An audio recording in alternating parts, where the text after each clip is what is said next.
ಇತ್ತೀಚಿನ ಸಂಚಿಕೆಗಳನ್ನು ಜಾಹೀರಾತಿನ ಕಿರಿಕಿರಿ ಇಲ್ಲದೆ ನೋಡಿ.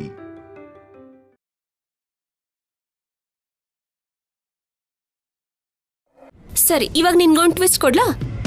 ಆಲ್ರೆಡಿ ಆಫೀಸರ್ ನನ್ನ ಪಕ್ಕದಲ್ಲಿ ಕೂತ್ಕೊಂಡು ಪೂಜೆ ಮಾಡೋದಕ್ಕೆ ಒಪ್ಕೊಂಡಿದ್ದಾರಂತೆ.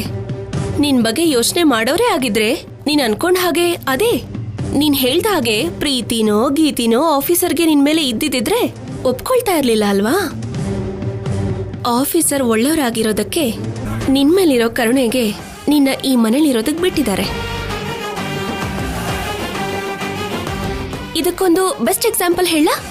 ಬೀದಿಲ್ ತಿರ್ಗಾಡೋ ನಾಯಿಗೆ ಯಾರೋ ರಕ್ತ ಬರೋ ಹಾಗೆ ಗಾಯ ಮಾಡಿದ್ರೆ ನಾವು ಅಯ್ಯೋ ಪಾಪ ಅಂತ ಕರುಣೆ ತೋರಿಸಿ 2-3 ದಿನ ಅದಕ್ಕೆ ಅನ್ನ ಹಾಕ್ತಿವಲ್ಲ, ಹಾಗೇನಿ ನಿನ್ಗೆ ಆಫೀಸರ್ ಕರುಣೆಯಿಂದ ನಿನ್ಗೆ ತುತ್ತು ಹಾಕ್ತಿದ್ದಾರೆ. ಅರ್ಥ ಆಯ್ತಾ? ಮಾತು ಹಿಡಿತದಲ್ಲಿರ್ಲಿ. ನಾನು ಅದೇ ಹೇಳ್ತಿರೋದು, ಮೈ ಮೇಲ್ ಪ್ರಜ್ಞೆ ಇರ್ಲಿ. ಈ ಸಲ ಮನೆಯಿಂದ ಆಚೆ ಹಾಕಿದ್ರೆ ಕಾಪಾಡ್ಕೊಳ್ಳೋದಕ್ಕೆ ನಿನ್ ಪ್ರಿಯತಮ ಕೂಡ ಇಲ್ಲ. ನಾನ್ ನಿನಗೆ ಕೊಡ್ತಿರೋ ಡೋಸು ಸರಿ ಹೋಗ್ತಿಲ್ಲ ಅನ್ಸುತ್ತೆ, ಜಾಸ್ತಿ ಮಾಡ್ತೀನಿ. ಅಯ್ಯಯ್ಯೋ, ದೊಡ್ಡ ವಾರ್ನಿಂಗೇ ಕೊಟ್ಟೆ. ಭಯ ಪಡ್ಬೇಕಾ? ಹೋಗಿ ಕೆಲ್ಸ ನೋಡ್ಕೋ. ಪೂಜೆ ಮಾಡುವಾಗ ಬಂದು ನಾನ್ ಮಾಡಿದ ತಪ್ಪನ್ನ ಕ್ಷಮಿಸು ಅಂತ, ಒಳ್ಳೆ ಬುದ್ಧಿ ಕೊಡು ಅಂತ ಅಮ್ಮನವ್ರ ಹತ್ರ ಬೇಡ್ಕೋ. ಬರ್ತೀನಿ. ನೀನ್ ಪೂಜೆಲಿ ಅದ್ ಹೇಗ್ ಕೂತ್ಕೋತೀಯ ನೋಡ್ತೀನಿ. Thank you.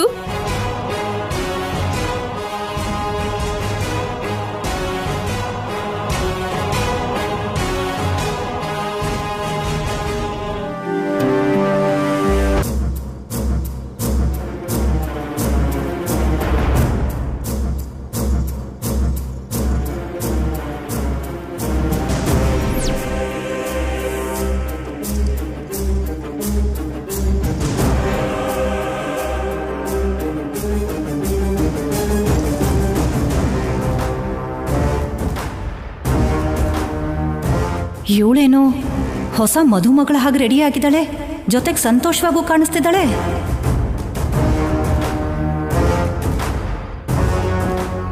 ಇವಳೇನು ಅಮ್ಮನವ್ರನ್ನ ನೋಡ್ದೇನೆ ದುರ್ಗುಟ್ಕೊಂಡು ನನ್ನೇ ನೋಡ್ತಿದ್ದಾಳೆ. ಅಮ್ಮ, ಅಮ್ಮನವ್ರ ಪೂಜೆಗೆಲ್ಲ ಸಿದ್ಧವಾಗಿದೆ. ಇನ್ನು ದಂಪತಿಗಳಿಬ್ಬರನ್ನ ಕರೆದ್ರೆ ಪೂಜೆ ಆರಂಭಿಸೋಣ. ಅಲ್ಲಿ ನೋಡಿ, ಬಂದೇ ಬಿಟ್ರು.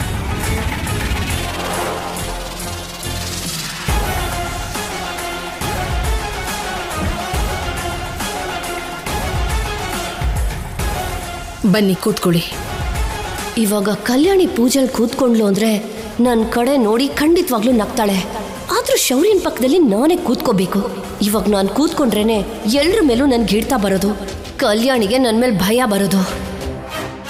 ಕಲ್ಯಾಣಿ, ಶೌರ್ಯ, ಹಬ್ಬದ ದಿನ ಅಮ್ಮನವ್ರ ಪೂಜೆ ಸರಿಯಾಗಿ ನಡೀಲಿಲ್ಲ.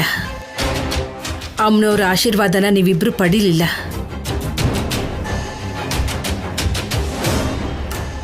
ಕೆಟ್ಟ ಗಾಳಿ ನಿಮ್ಮ ಮಧ್ಯೆ ಬಂದಿದೆ.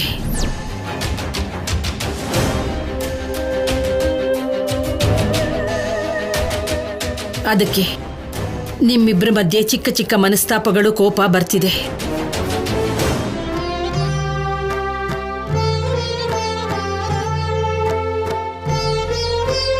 ಅದರಿಂದನೇ ಈ ಪೂಜೆನ ದಂಪತಿಗಳು ಮಾತ್ರನೇ ಮಾಡಬೇಕಾಗಿರೋ ಪೂಜೆ. ನಿಮ್ಮ ಕೈಯಿಂದನೇ ನಡಿಬೇಕು. ಪುರೋಹಿತ್ರೆ, ಶುರು ಮಾಡಿ. ಅಮ್ಮ, ಪೂಜೆಯಲ್ಲಿ ಕೂತ್ಕೊಳ್ಳೋದಕ್ಕೂ ಮೊದಲು ಬಿಂದಿಗೆಯಲ್ಲಿ ಶುದ್ಧವಾದ ನೀರು ತಗೊಂಡ್ ಬನ್ನಿ. ಸರಿ ಪುರೋಹಿತ್ರೆ.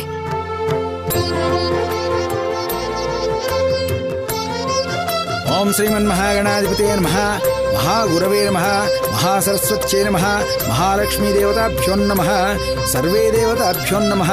ಹರಿ ಓಂ. ಓಂ ಐಂ ಮುಹೂರ್ತಸ್ಸು ಮುಹೂರ್ತೋऽस्तु. ಸುಮುಹೂರ್ತಕಾಲೇ ಸೂರ್ಯಾದೀನಾಂ ನವಾನಾಂ ಗ್ರಹಾನಾಂ ಅತ್ಯಂತ ಆನುಕೂಲ್ಯತಾ ಫಲಸಿದ್ಧಿರಸ್ತು. ಶ್ರೀಮನ್ಮಹಾಗಣಾಧಿಪತೇ ನಮಃ. ಇದೇ ರೈಟ್ ಟೈಮ್. ಕಲ್ಯಾಣಿನ ಪೂಜೆಲ್ ಕೂತ್ಕೊಳ್ದೇ ಇರೋ ಹಾಗೆ ಮಾಡಬೇಕು. ಹೇಗೆ?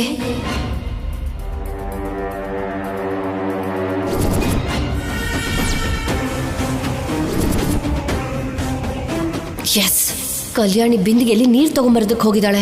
ಅವಳ ಸೊಂಟ ಮುರಿದ್ರೆ ಪೂಜೆಲಿ ಕೂತ್ಕೊಳಕ್ಕಾಗಲ್ಲ.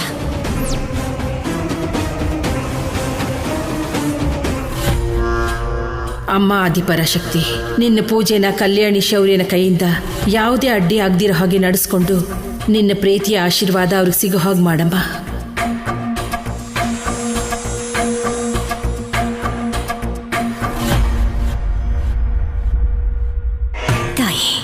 ನನ್ನ ಜೀವನದಲ್ಲಿ ಕೋರ್ಕೊಂಡಿದ್ದು ಒಂದನ್ನೇ, ಕಲ್ಯಾಣಿ ಸಂತೋಷನ.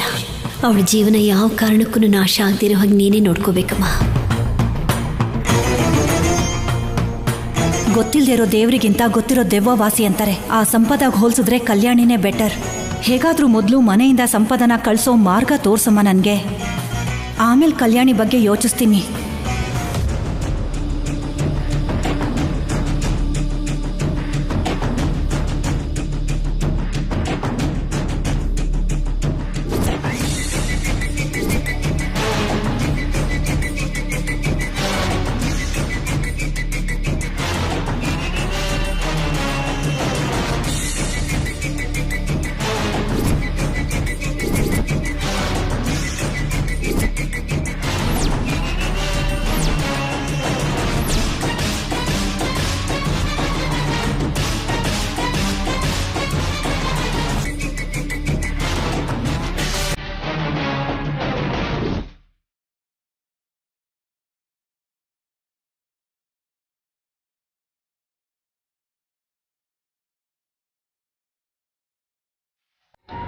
ಅಮ್ಮ, ದೀಪಾರಾಧನೆಗೆ ಎಣ್ಣೆ ತಗೊಂಡು ಬನ್ನಿ.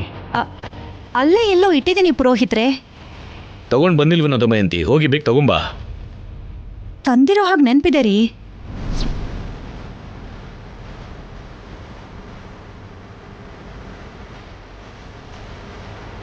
ಸರಿ ಬಿಡಿ, ತರ್ತೀನಿ ರೀ.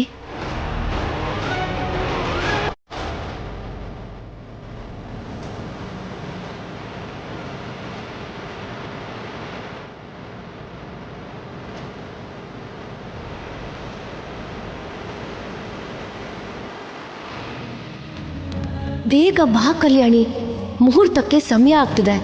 ನಾನು ಶೌರ್ಯ ಪೂಜೆಗೆ ಕೂತ್ಕೋಬೇಕು.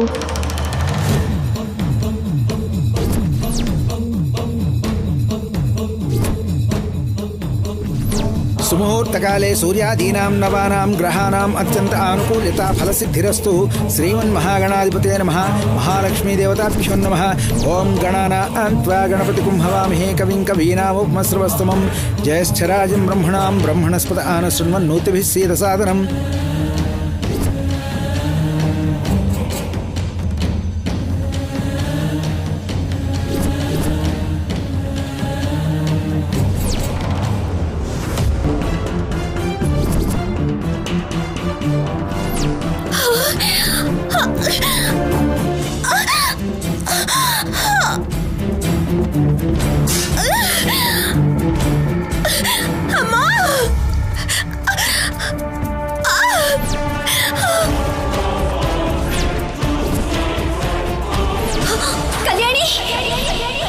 ಕಲ್ಯಾಣಿ ಕಲ್ಯಾಣಿ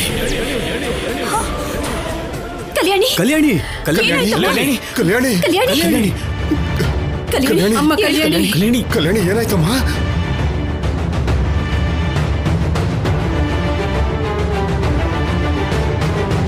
ಶೌರ್ಯ, ಅಲ್ಲಿ ಕೂರ್ಸು.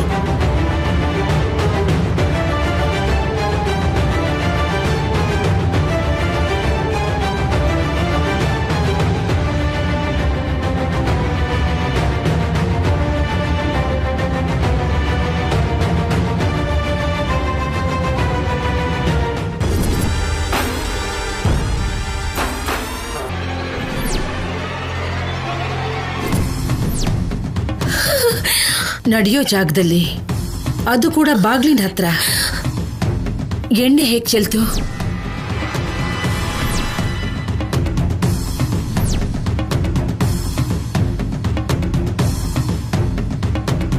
ಅಮ್ಮ, ಡಾಕ್ಟ್ರಿಗೆ ಫೋನ್ ಮಾಡಮ್ಮ.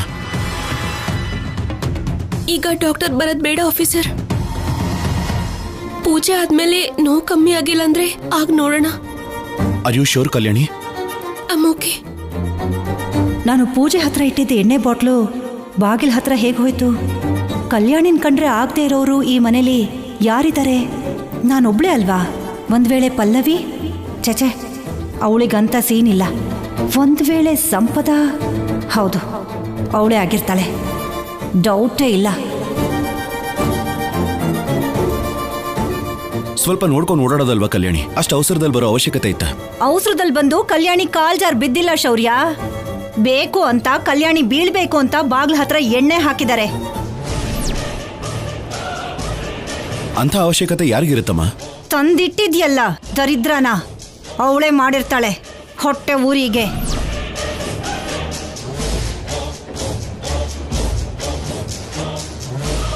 ಅಂದ್ರೆ ಸಂಪದ ಹಾಕಿದಾಳೆ ಅಂತಿದ್ಯಾ? ಅನ್ನೋದಲ್ಲ ಕಣೋ, ಅದೇ ನಿಜ. ಖಂಡಿತ ಈ ಸಂಪದನೆ ಎಣ್ಣೆ ಹಾಕಿರ್ತಾಳಲ್ಲಿಗೆ.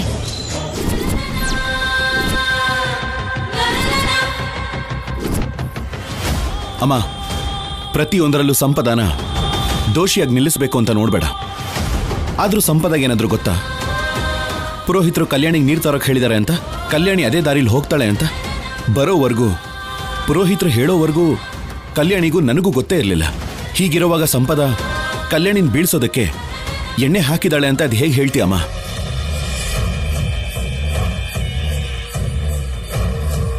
ನೀನ್ ಹೀಗೆ ಸಪೋರ್ಟ್ ಮಾಡು ಶೌರ್ಯ, ನಾನು ಏನ್ ಬೇಕಾದ್ರೂ ಮಾಡ್ತೀನಿ.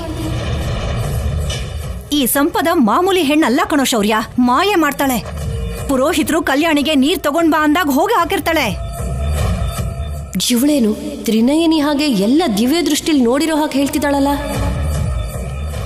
ಅಮ್ಮ ಪ್ಲೀಸ್ ಸ್ಟಾಪ್ ಇಟ್. ಸಂಪದ ಆ ಟೈಮಲ್ಲಿ ನಮ್ಮೆಲ್ಲರೂ ಪಕ್ಕದಲ್ಲೇ ಇದ್ಲು. ಅವಳಲ್ಲಿಂದ ಒಂದಿಂಚು ಕದಲಿಲ್ಲ. ನೀನ್ ನೋಡಿದ್ರೆ ಅವಳೇ ಬೇಕು ಅಂತ ಮಾಡಿದ್ಲು ಅಂತ ಹೇಳ್ತಿದ್ಯಾ? ಏನಮ್ಮ ಇದು? ನಾನು ಹೇಳ್ತಿರೋದು ನಿಜ ಶೌರ್ಯ. ಅಷ್ಟು ಸುಲಭವಾಗಿ ನನಗೆ ಅನುಮಾನ ಬರಲ್ಲ. ಬಂತು ಅಂದ್ರೆ ಅದೇ ಸತ್ಯ ಆಗಿರತ್ತೆ. ನನ್ನ ಮಾತನ್ನು ನಂಬು ಶೌರ್ಯ. ಪ್ರೂಫ್ ತೋರ್ಸಮ್ಮ. ನಾನು ಈಗಲೇ ಸಂಪದನ ಮನೆಯಿಂದ ಹೊರಗಡೆ ಕಳಿಸ್ತೀನಿ. ಪ್ರೂಫ್ ಇಲ್ಲ ಅಂದ್ರೆ ಈ ಟಾಪಿಕ್ನ ಇಲ್ಲಿಗೆ ನಿಲ್ಲಿಸ್ಬಿಡಿ. ಅಮ್ಮ, ಮುಹೂರ್ತದ ಸಮಯ ಮೀರು ಹೋಗ್ತಿದೆ. ಬೇಗ ದಂಪತಿಗಳಿಬ್ಬರು ಬಂದು ಪೂಜೆ ಮಾಡಿ. ಕಲ್ಯಾಣಿ, ಪೂಜೆ ಕೂತ್ಕೊಳ್ಳೋಕ್ಕಾಗತ್ತಾ? ಬಾಮ್ಮ.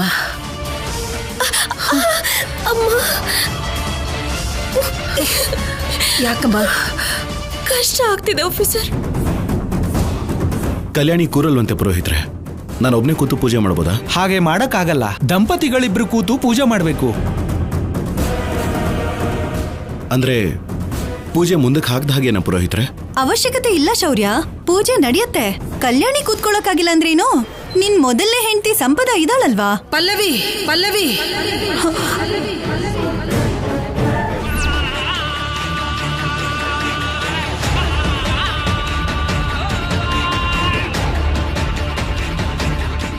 ಏನ್ ಮಾತಾಡ್ತಿದ್ಯಾ ನೀನು? ಮಾತು ಮಿತಿಯಲ್ಲಿರ್ಲಿ. ಕ್ಷಮಿಸ್ಬಿಡಿ ಅತ್ತೆ. ಎರಡನೇ ಸಲನೂ ಪೂಜೆ ಮಧ್ಯದಲ್ಲಿ ನಿಂತು ಹೋಗ್ಬಿಟ್ರೆ ಮನೆಗೆ ಒಳ್ಳೇದಲ್ಲ ಅಂತ ಸಂಪದ ಇದ್ದಾಳೆ ಅಂತ ನೆನಪು ಮಾಡಿದೆ.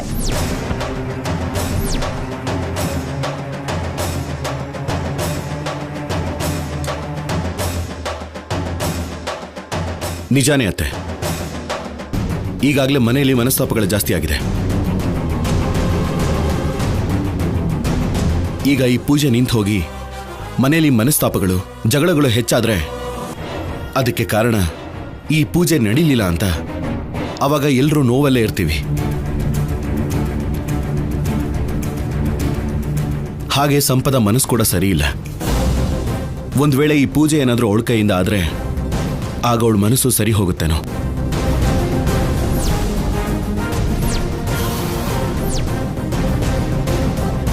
ಅದು ಹಾಗಲ್ಲ ಶೌರ್ಯ. ಇದನ್ ಬಿಟ್ಟು ಬೇರೆ ದಾರಿ ಏನಾದ್ರೂ ಇದ್ರೆ ಹೇಳಮ್ಮ. ಇಲ್ಲ ಅಂದ್ರೆ ಹೀಗೆ ಪೂಜೆ ಮುಂದುವರಿಯೋದಕ್ಕೆ ಬಿಡಿ.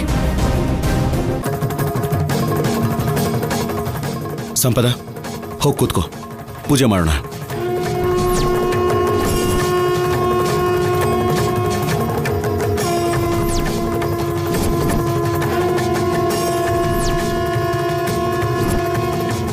ನಾನಾ ಬೇಡಾರಿ.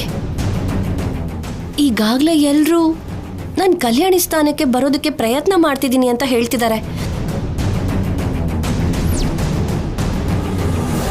ಇವಾಗ ನಾನು ನಿಜವಾಗ್ಲೂ ಪೂಜೆ ಕೂತ್ಕೊಂಡ್ಬಿಟ್ರೆ ಅವ್ರ ಮಾತು ನಿಜ ಆಗಿ ಹೋಗುತ್ತೆ. ನೋಡಿದ್ರ, ಇದು ಸಂಪದಲ್ಲಿ ಬಂದಿರೋ ಬದಲಾವಣೆ.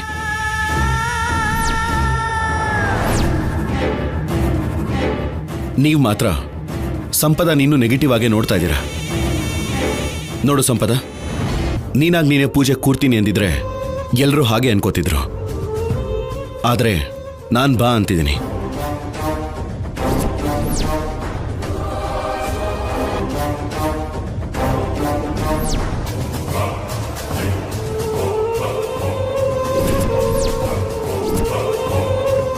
ಯಾರ ಪರ್ಮಿಷನ್ ಕೇಳಬೇಕಾದ ಅವಶ್ಯಕತೆ ಇಲ್ಲ.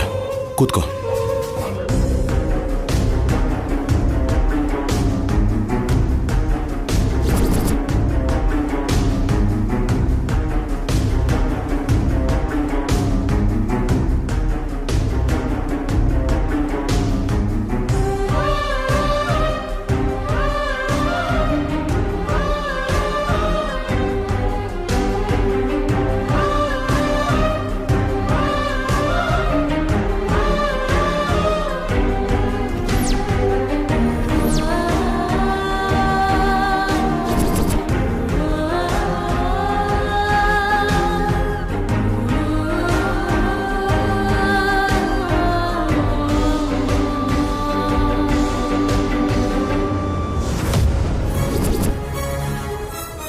ಅಮ್ಮ, ಮೊದಲು ಪೂಜೆಗೆ ನೀರು ತಗೊಂಡ್ ಬನ್ನಿ. ಸರಿ ಪುರೋಹಿತ್ರೆ.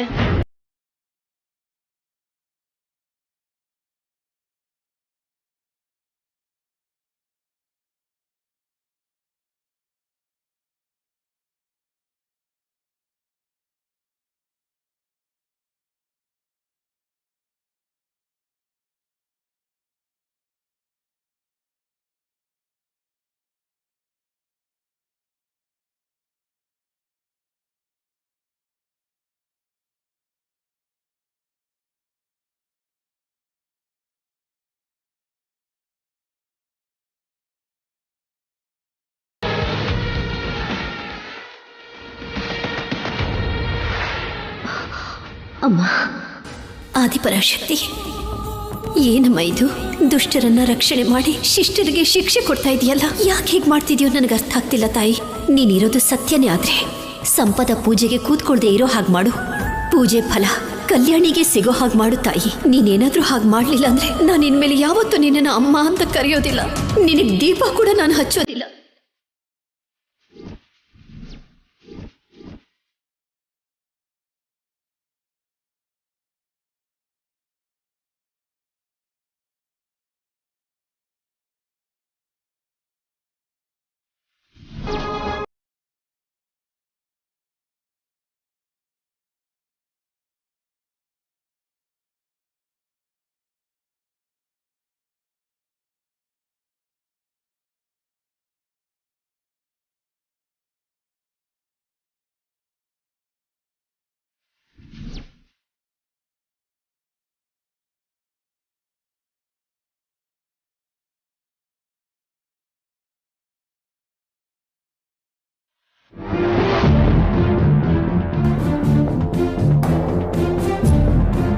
ಅಮ್ಮ, ಕೂತ್ಕೊಳ್ಳಿ.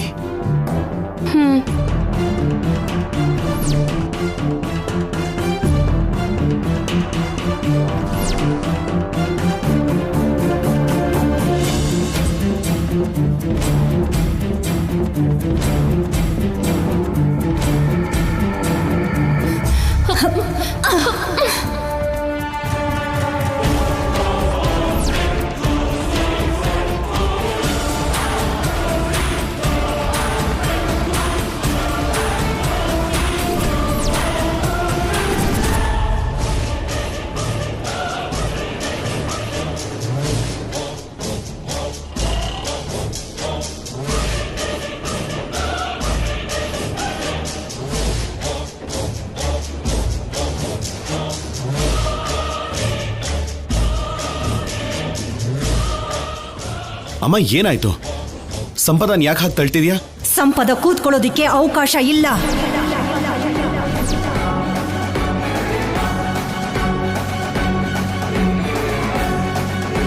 ಪೂಜೆ ನಿಂತೋದ್ರೆ ಅನಿಷ್ಟ ಅಲ್ವಾ ಅದ್ಕೆ? ಏಯ್, ನೀನು ಬಾಯ್ ಮುಚ್ಚು. ಅಷ್ಟಕ್ಕೂ ಇದೆಲ್ಲ ನಿನ್ನಿಂದಾನೆ. ನೀನ್ ಹೇಳಿದ ಮಾತಿಗೆ ಶೌರ್ಯ ಅವಳನ್ನ ಕೂತ್ಕೋ ಅಂತ ಹೇಳಿದ್ದು. ಮಾತಿಂದ ಅಲ್ಲಕ್ಕ, ನಿನ್ ಸ್ಟೈಲಲ್ಲಿ ಎಳೆದು ಬಾರಿಸಿ ಮಾತಾಡಿಸ್ಬೇಕು. ಆಗ್ಲೇ ಇವಳು ಮಿತಿ ಮೀರ್ದೇನೆ ಇರ್ತಾಳೆ. ಶೌರ್ಯ, ಸಂಪದ ಕೂತ್ಕೊಳ್ಳಿಲ್ಲ ಅಂದ್ರೆ ಪೂಜೆ ಏನ್ ನಿಲ್ಲಲ್ಲ. ನಿಮ್ಮಪ್ಪ ನಾನು ಪೂಜೆಯಲ್ಲಿ ಕೂತ್ಕೋತೀವಿ.